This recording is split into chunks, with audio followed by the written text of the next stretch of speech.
राष्ट्र गुलामी की जंजीरों से जकड़ा हुआ था, इसलिए जब वर्ल्ड हिस्ट्री लिखी गई तो हमारे देश के महान योद्धाओं को नजरअंदाज किया गया।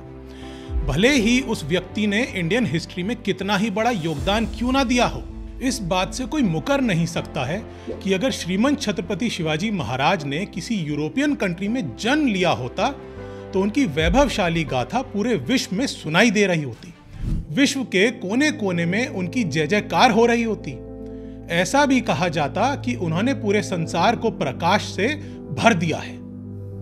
ये शब्द हमारे नहीं हैं, बल्कि भारतीय इतिहास की पूर्व प्रधानमंत्री इंदिरा गांधी के थे।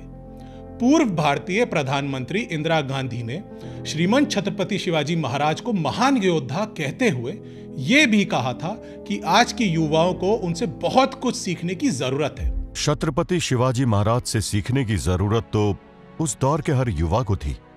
इस शौर्य गाथा को आगे बढ़ाते हुए आपको बता दें कि बीजापुर के सुल्तान ने पुणे की जागीर छत्रपति शिवाजी महाराज के पिता शाहजी भोंसले को दी थी, जिसकी देखभाल वीर योद्धा दादाजी कोंडदेव नाम के व्यक्ति करते थे। दादाजी कोंडदेव ने बचपन से छत्रपति शिवाजी महाराज की शिक्षा दीक्षा का ख्याल रखा था। वो प्यार से छत्रपति शिवाजी महाराज को शिववा कहकर बुलाया करते थे। महाभारत काल में हिंदुओं की पुरानी युद्ध प्रणाली प्रचलित थी, जिसमें दोनों पक्षों के बीच में खंबे के रूप में एक चिन्ह रखा जाता था। शंख और भेरी बजाकर युद्ध की शुरुआत होती थी। शत्रु को बिना इशारा किए युद्ध की शुरुआत करना निंदनीय माना जाता था। छत्रपति शिवाजी महाराज ने भी अपने पूरे जीवन काल में इसी युद्ध प्रणाली का उपयोग किया था। इस युद्ध प्रणाली को छत्रपति शिवाजी महाराज ने दादाजी कोंडदेव से ही सीखा था।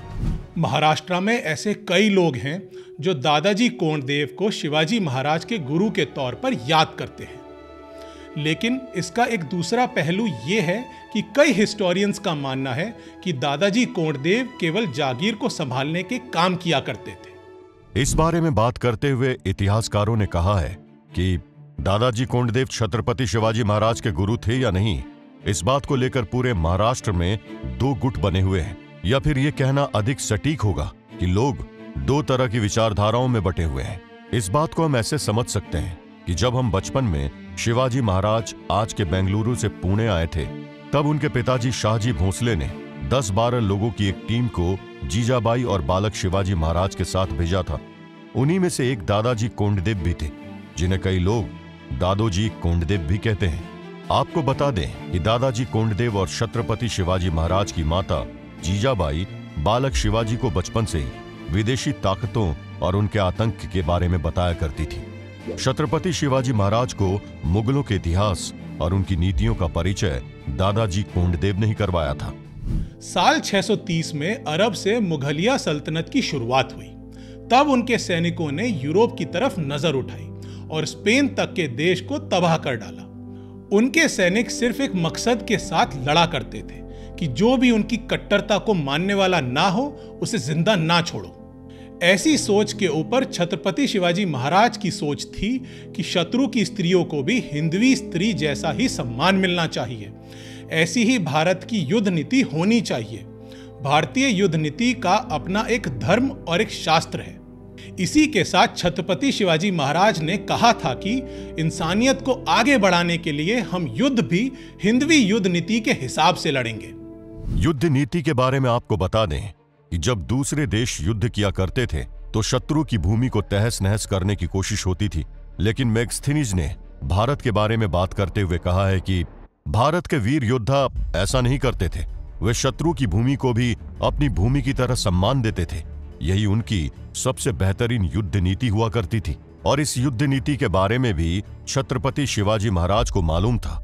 तभी उनकी वीरता के किस्से आसपास के इलाकों में फैलने लगे थे। श्रीमंत छत्रपति शिवाजी महाराज और वीरता का रिश्ता उनके बचपन से ही दिखने लगा था। बहुत कम उम्र में ही उन्होंने पुणे के आसपास के जंगलों को अपने खेल का मैदान बना लिया था। पुणे के वेस्टर्न पार्ट में बड़ा पहाड़ी इलाका मावल प्रदेश के नाम से विख्यात है।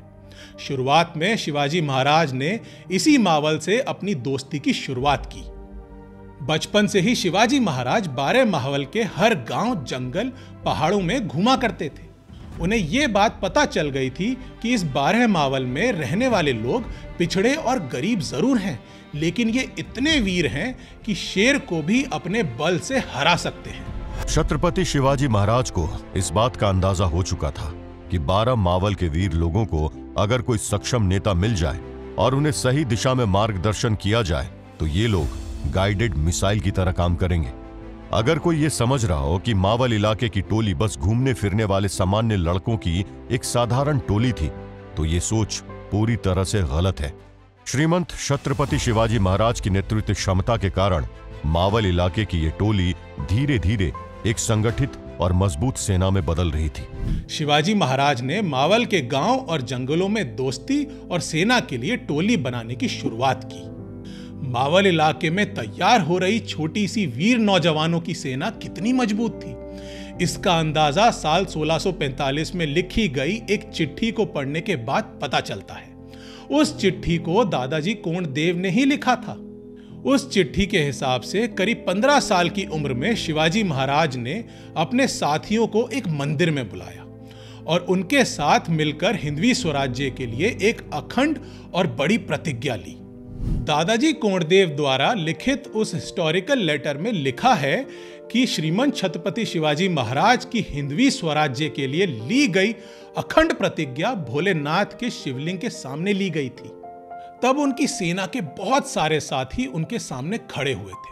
शिवाजी महाराज ने तलवार को उठाया, उसकी धार को सबके सामने किया और तलवार की धार के ऊपर अपने अंगूठे को चलाते हुए जब उनके अंगूठे से खून बहने लगा, तब उन्होंने हिंदवी स्वराज्य की प्रतिज्ञा लेते हुए कहा, ये राष्ट्र चारों तरफ से दुश्मनों से घिरा हुआ है। दिल्ली की सल्तनत पर मुगल बादशाह का राज चल रहा है। दक्षिण की रियासत आपस में युद्ध कर रही है। सभी रियासतें और बादशाह अपने अपने फायदे के लिए हमारा उपयोग कर रहे हैं, जिसकी वजह से हमारी शक्ति समाप्त होती जा रही है। हम भूल चुके हैं कि जो तलवार की नोक को भी अपनी उंगली से मोड़ दे वो मराठा, जो इस राज्य के लिए अपने प्राणों को निछावर कर दे वो मराठा। हम अपनी अखंडता और विशाल शक्ति को भूल चुके हैं। इसलिए अब छोटी मोटी लड़ाई से कुछ नहीं होने वाला है। अब बड़े युद्ध का शंखनाद करना ही होगा। सभी मावलों को, मराठों को, किसानों को, पंतों को, सभी को एक साथ होना ही होगा। हम सभी मिलकर अपने स्वाभिमान और स्वाधीनता के लिए लड़ेंगे। हम सभी अपने राष्ट्र के लिए लड़ेंगे। मैं अपने लहू को साक्षी मानकर प्रतिज्ञा लेता हूं कि मैं हिंदवी स्वराज की स्थापना के लिए लड़ूंगा।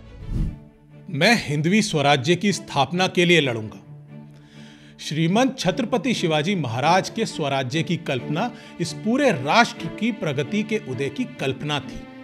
हिंदवी स्वराज्य का मतलब केवल हिंदू का राज्य नहीं था, उसमें हिंदू के साथ सभी धर्मों के लिए जगह थी। जिन्हें भी इस राष्ट्र से प्रेम हो वो हिंदवी स्वराज्य का मतलब समझ सकते हैं। जिस दौर में श्रीमंत छत्रपति शिवाजी महाराज ने हिंदवी स्वराज्य की कल्पना के लिए प्रतिज्ञा ली थी, उस दौर में मराठा मानसिक गुलामी के शिकार थे। इस गुलामी को शिवाजी महाराज ने तोड़ने का काम किया था। अपनी प्रतिज्ञा के बाद शिवाजी महाराज ने अपनी सेना से कहा था, अब किलों को जीतने का समय आ चुका है। एक किला मतलब एक जागीर, गनीमी कावा। गनीम का अर्थ होता है दुश्मन और कावा का मतलब होता है उसे फंसाने के तौर तरीके, यानी टैक्टिक्स। सिर्फ दुश्मन से युद्ध लड़कर ही जीता नहीं जाता है, बल्कि कई बार दुश्मन को अपनी बुद्धि से भी हराना पड़ता है। इस वॉर टेक्निक में शिवाजी महाराज ने बताया था कि कैसे सामने वाले दुश्मन को युद्ध शुरू होने के पहले ही हराया जा सकता है। श्रीमंत छत्रपति शिवाजी महाराज ने जो वॉर की टेक्निक डेवलप की थी, उसके ऊपर उनके पिता का बहुत बड़ा योगदान था। इस वॉर टेक्निक के बारे में कहते हुए छत्रपति शिवाजी महाराज ने अपने साथियों से कहा था कि दुश्मन को बल से लड़कर कोई भी हरा सकता है, लेकिन क्या तुम उसे अपनी बुद्धि के दम पर युद्ध शुरू होने से पहले ही हरा सकते हो? क्या ऐसा हो सकता है कि उसकी तलवार म्यान से बाहर ही ना आए और वो युद्ध हार जाए? इसी को गनीमी कावा कहते हैं, एक किला यानी एक जागीर। उस दौर में एक किला यानी एक जागीर, इसका मतलब साफ था कि एक किले को एक जागीर का प्रतीक माना जाता था। वो एक ऐसा दौर भी था जब इस तरह के कई सारे किले पूरे बीजापुर रियासत में फैले हुए थे। छत्रपति शिवाजी महाराज ने उन किलों को जीतने के लिए केवल युद्ध का ही सहारा नहीं लिया था, बल्कि कई जगह उन्होंने अपनी शानदार स्ट्रेटजीज का भी इस्तेमाल किया था। जैसे जैसे उनकी 12 महावल की सेना किलों को जीत रही थी, वैसे वैसे उनके पास धन भी इकट्ठा हो रहा था। उस धन के उपयोग से उन्होंने अपने लिए एक किला बनवाया, जिसका नाम उन्होंने रायगढ़ रखा। रायगढ़ भारत के महाराष्ट्र के रायगढ़ जिले में स्थित एक पहाड़ी किला है, जो महाड शहर के पास स्थित है। यह दक्कन के सबसे मजबूत किलों में से एक है और ऐतिहासिक रूप से इसे रायरी या रायरी किला कहा जाता है। जब बीजापुर के सुल्तान को छत्रपति शिवाजी महाराज और उनकी सेना के बारे में पता चला, तो उसने अपने सैनिकों से कहा, सैनिकों, पुणे के जागीरदार शाहजी राजे भोंसले को दरबार में हाजिर होने के लिए कहा जाए। ये मेरा यानी बीजापुर के सुल्तान का हुक्म है। इस आदेश के बाद बीजापुर सुल्तान के कई सैनिक शाहजी राजे भोंसले के पास पहुंचे। बीजापुर सल्तनत के हुक्म के बाद क्या हुआ था छत्रपति शिवाजी महाराज के पिता शाहजी राजे भोंसले के साथ? क्या अब एक भीषण युद्ध की होने वाली है शुरुआत? कैसे पलटा था श्रीमंत छत्रपति शिवाजी महाराज ने बीजापुर की सल्तनत को और हुआ था मराठा साम्राज्य का उदय? इन सभी राज से उठेगा अगले एपिसोड में पर्दा। तब तक के लिए जय मराठा, जय भारत।